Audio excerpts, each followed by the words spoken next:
بسم اللہ الرحمن الرحیم نحمدہ ونصلی علی رسولہ الکریم السلام علیکم ورحمۃ اللہ۔ الحمدللہ ہماری جو ہے وہ سیریز چل رہی ہے بک سے ریلیٹڈ، اور آج ہم فضائل اعمال سے ایک واقعہ پڑھیں گے جو حضرت انس بن نضر رضی اللہ تعالیٰ عنہ کی شہادت کا واقعہ ہے۔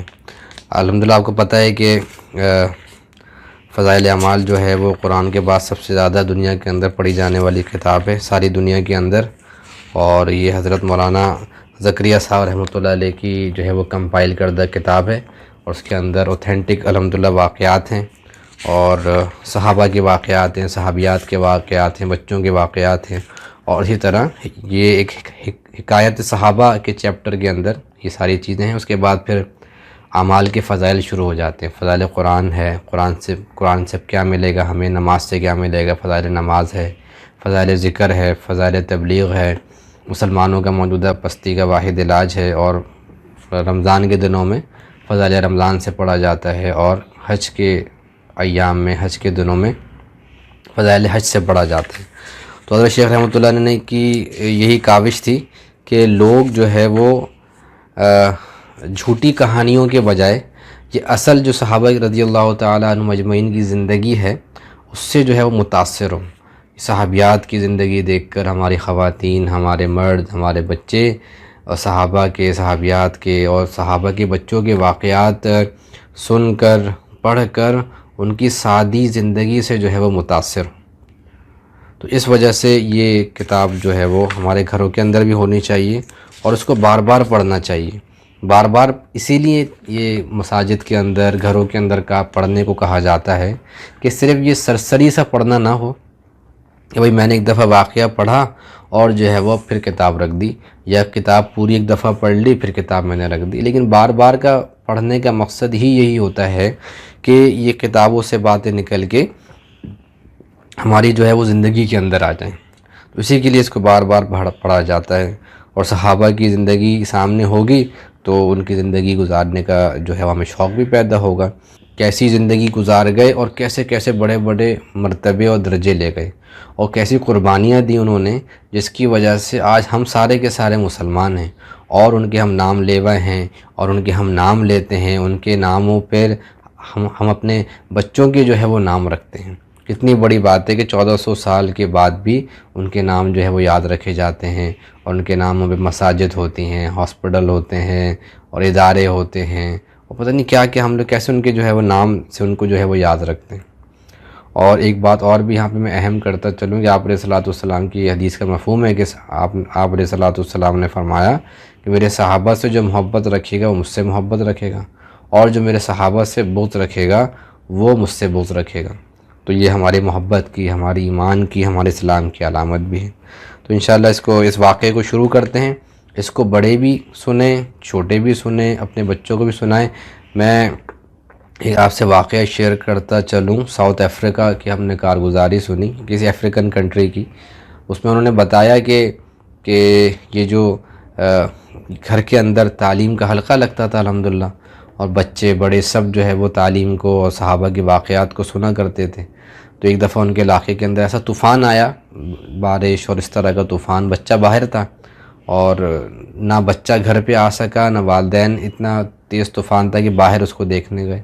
تو جب طوفان، بارش وغیرہ تھم گئی تو بچہ الحمدللہ جو ہے صحیح سلامت واپس آ گئے، اور پھر والدین نے ان سے پوچھا کہ بھئی آپ کہاں تھے اور اتنی بارش ہو رہی تھی اور آپ کیسے واپس آئے؟ تو بچے نے کہا کہ آپ ہی تو تعلیم کے اندر کہتے ہیں کہ آپ علیہ الصلوۃ والسلام کا یہ معمول تھا کہ جب بھی کوئی آندھی آتی، طوفان آتا، آپ فوراً مسجد کی طرف دوڑ جاتے، مسجد کی طرف چلے جاتے۔ تو میں بھی مسجد میں جو ہے وہ چلا گیا تھا۔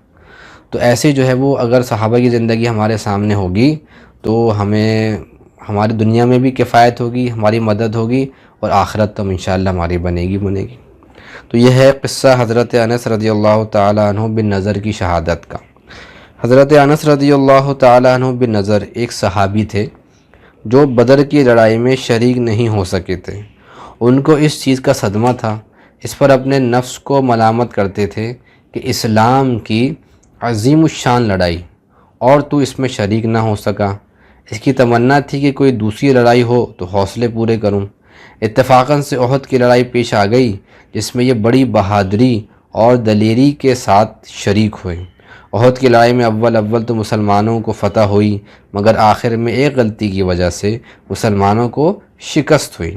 وہ غلطی یہ تھی کہ حضور اکرم صلی اللہ علیہ وسلم نے کچھ آدمیوں کو ایک خاص جگہ مقرر فرمایا تھا کہ تم لوگ اتنے میں نہ کہوں اس جگہ سے نہ ہٹنا، کہ وہاں سے دشمن کے حملہ کرنے کا اندیشہ تھا۔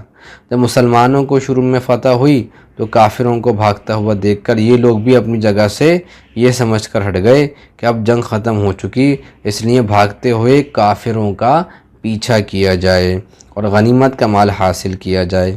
اس جماعت کے سردار نے منع بھی کیا کہ حضور علیہ السلام کی ممانعت تھی کہ تم یہاں سے نہ ہٹو، مگر ان لوگوں نے یہ سمجھ کر کہ حضور علیہ السلام کا ارشاد صرف لڑائی کے وقت کے واسطے تھا، وہاں سے ہٹ کر میدان میں پہنچ گئے۔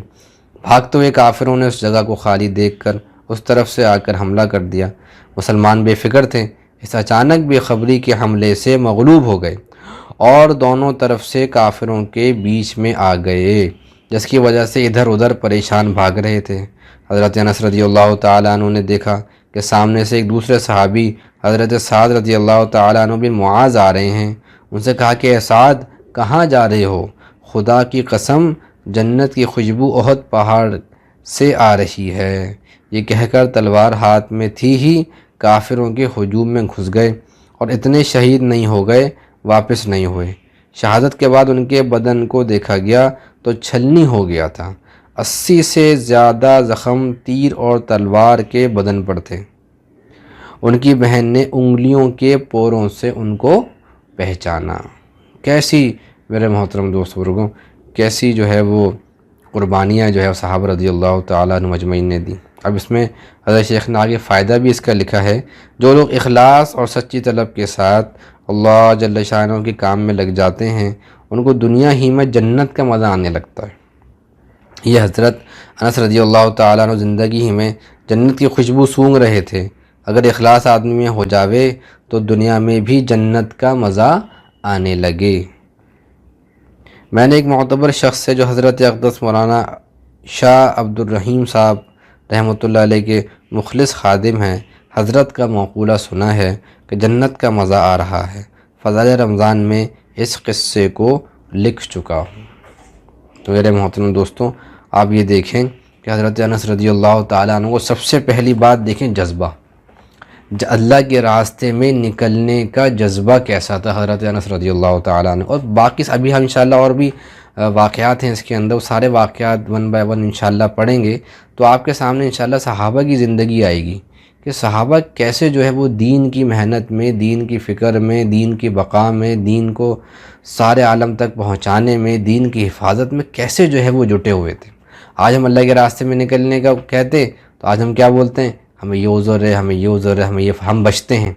اور صحابہ جو ہے وہ اپنے جانے کا جو ہے وہ بہانے تلاش کرتے تھے کہ میں کسی نہ کسی طریقے سے اللہ کے راستے میں نکل جاؤں، جہاد میں چلے جاؤں، اللہ کی دین کی بقا کے لیے جو ہے وہ نکل جاؤں۔ آگے آپ صحابہ کے بچوں کے واقعات پڑھیں گے۔ ابھی تم اللہ کے راستے میں نکلتے، الحمدللہ اللہ کا فضل ہے، اب تو بڑا آسانی ہو گئی، اب تو اکرام ہی اکرام ہے، اور جو ہے وہ لوگ استقبال کرتے ہیں، اکرام کرتے ہیں اور پوچھتے ہیں کہ بھئی اتنا عرصہ ہو گیا آپ لوگ جو ہے وہ یہ جماعت آپ نے جو ہے نا کیوں نہیں بھیجی؟ اور ان کو تو پتہ تھا، ان کے بچوں کو بھی پتہ تھا کہ ہماری تو گردنیں کٹنی ہیں، اس کے باوجود یہ ایسی شوق تھا کہ یہ کہاں نہیں گئے، بدر میں نہیں جا سکے، لیکن جو ہے وہ کہاں چلے گئے؟ احد میں ان کو جو ہے وہ اجازت ہو گئی، احد میں یہ اللہ کے راستے میں نکلنے میں کامیاب ہوئے، ان کا نکلنا آسان ہو گیا۔ اور میرے محترم دوست لوگوں، یہاں پہ ایک بات اور چیز سمجھنا ضروری ہے کہ یہ اجتہادی غلطی صحابہ سے ہوئی۔ ایسا نہیں کہ ہم یہ سمجھیں کہ بھئی صحابہ کی ملامت، صحابہ کی کوئی غلط ایسی بات ہمارے دل کے اندر آ جائے اور ہمارا ایمان جو ہے وہ اس چیز سے سلب ہو جائے۔ صحابہ رضی اللہ تعالیٰ عنہم اجمعین کی اجتہادی غلطی، مطلب ان کی ایک ایسی غلطی ہو گئی، اس کا مطلب، اس کا مقصود بالکل یہ نہیں تھا آپ علیہ الصلوۃ والسلام کے ارشادات کو رد کرنا نہیں تھا، بلکہ ان سے ایک انسان تھے، تو انسان کے ناطے ان سے جو ہے وہ ایک غلط فہمی ہو گئی اور اس سے جو ہے ان کو نقصان ہو گیا۔ تو یہ ذہن میں بالکل بھی نہ آئے کہ نعوذ باللہ کہ صحابہ نے آپ علیہ الصلوۃ والسلام کی بات کو صحیح سے نہیں سمجھا یا ان کی بات کو جو ہے وہ مانا نہیں۔ اور یہ اس کا کچھ واقعہ ایسا ہے کہ اس میں خالد بن ولید رضی اللہ تعالیٰ عنہ بھی اس لڑائی کے اندر شامل تھے. اس وقت مسلمان نہیں ہوئے تھے اور بڑے زبردست انٹیلیجنٹ تھے اور محل وقوع کو جانتے تھے اور کیسے حملہ کرنا ہے، کیسے موقع جیسے آتا ہے، جیسے ہم کہتے ہیں نا اپرچونٹی جیسی ملتی ہے اس کو اویل کرنا. تو یہ ایسے خالد بن ولید رضی اللہ تعالیٰ عنہ ایسے شخص تھے. انہوں نے جب بھاگتے ہوئے دیکھا کہ جب صحابہ اپنی جو ہے وہ چٹان سے اس پہاڑی سے نیچے اتر گئے تو انہیں جو ہے وہ جگہ مل گئی.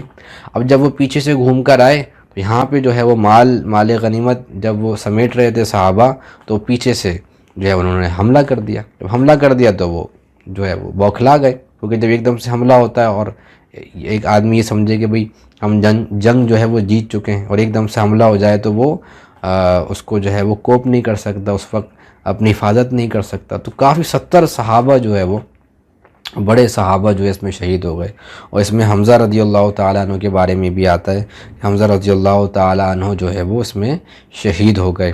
اور کوئی جو ہے مدینہ کا گھر ایسا نہیں تھا جس میں جو ہے وہ سوگ کا سما نہ ہو اور کوئی شہید اس گھر کے اندر نہ ہو. حتیٰ کہ حضرت حمزہ رضی اللہ تعالیٰ عنہ کے بارے میں تو یہ آتا ہے، ہم نے تو یہ بھی سنا کہ یہ جو کلیجہ چبانے والی روایت ہے یہ کمزور ہے، کلیجہ نہیں چبایا گیا، لیکن جو سیرت نگار ہیں ان کی نظر میں یہ جو ہے روایت پکی ہے اور وہ کہتے ہیں، اور بار بار سیرت نگار جو ہے وہ اس واقعے کو نقل بھی کرتے ہیں. تو بہرحال علماء کرام سے پوچھ کے تحقیق کر کے اس بات کی، اس حدیث کی، ان روایات کی اور تحقیق کر لی جائے، اپنا تعلق علماء کرام سے جوڑا جائے. تو ہر گھر کے اندر جو ہے وہ سوگ تھا. حتیٰ کہ آپ علیہ السلام نے فرمایا، جس کا کم و بیش مفہوم ہے، کہ میرا بس چلتا تو میں تو ان کی جو ہے وہ لاش کو ایسے ہی چھوڑ دیتا اور جو ہے وہ جانور ان کی لاش کو کھا لیتے اور پھر جب اللہ کے سامنے جو ہے یہ حاضر ہوتے کل قیامت کے دن. اور میں کہتا کہ بھئی یہ میرے چچا ہیں اور یہ جو ہے وہ اس طرح اللہ کے سامنے حاضر ہوتے. اور اتنی محبت تھی آپ علیہ السلام کو کہ آپ علیہ السلام بھی روئے اور غمزدہ ہوئے اور کہا کہ میرے گھر پہ اور سب کے گھروں پہ کوئی رونے والا ہے اور میرے گھر پہ کوئی رونے والا نہیں. تو حضرت عباس رضی اللہ تعالیٰ عنہ نے بھیجا کچھ خواتین کو کہ بھئی ان کے گھر پہ بھی جا کے افسوس کر کے آئیں. تو اس پہ آپ علیہ السلام نے منع فرمایا کہ بھئی رونا اور بین کرنا اور اپنے سینے کو مارنا، اپنے آپ کو چہرے کو مارنا، بال کھولنا، یہ ساری چیزیں اس طرح کی جو ہے وہ اسلام میں اس کی ممانعت ہے. اور آپ علیہ السلام نے اس ہم نے بڑوں سے سنا کہ 70 تقریباً لوگ شہید ہوئے تھے.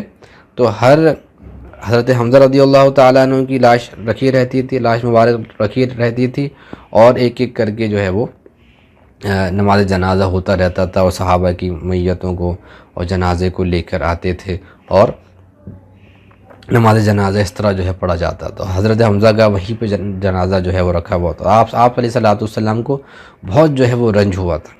اور حضرت حمزہ رضی اللہ تعالیٰ عنہ کا واقعہ میں اب آپ کو بتاتا چلوں. انشاءاللہ سیرت میں کوشش کریں گے ہم اس واقعے کو کور کر لیں کہ حضرت حمزہ رضی اللہ تعالیٰ عنہ مسلمان کیسے ہوئے.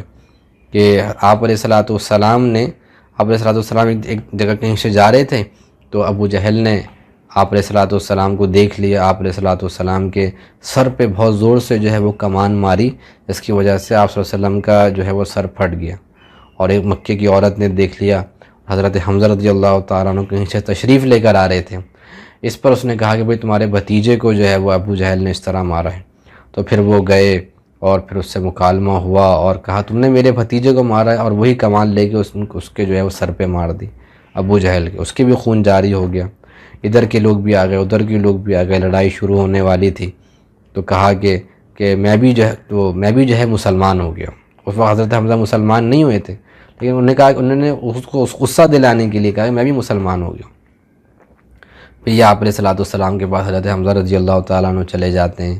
پھر ان سے کہتے ہیں کہ بھئی اے بھتیجے، میں نے جو ہے وہ اب تیری آنکھیں ٹھنڈی ہو گئیں کہ میں نے تیرا بدلہ جو ہے وہ ابو جہل سے لے لیا.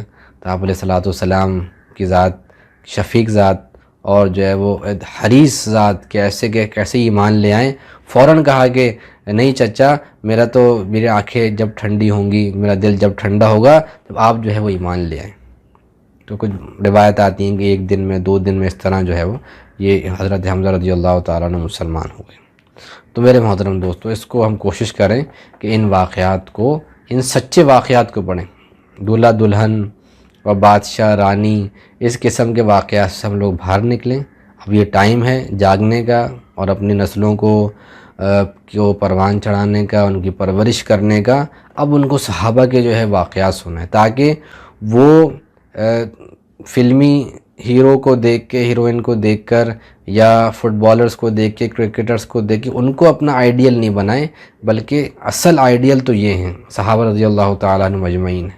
اصل آئیڈیل آپ علیہ الصلوۃ والسلام، ان کی زندگی کو وہ دیکھیں اور ان کی زندگی کو فالو کریں، تاکہ بچے ہمارے یہ بولیں کہ ہمیں بڑے ہو کے حضرت علی بننا ہے، حضرت ابوبکر صدیق بننا ہے، حضرت عمر بننا ہے، حضرت عثمان بننا ہے، طلحہ، زبیر، حضرت حمزہ رضی اللہ تعالیٰ عنہ اجمعین، خالد بن ولید، ابو سفیان، حضرت امیر معاویہ رضی اللہ تعالیٰ عنہ اجمعین، ہمیں اس صحابہ جو ہے وہ بننا ہے۔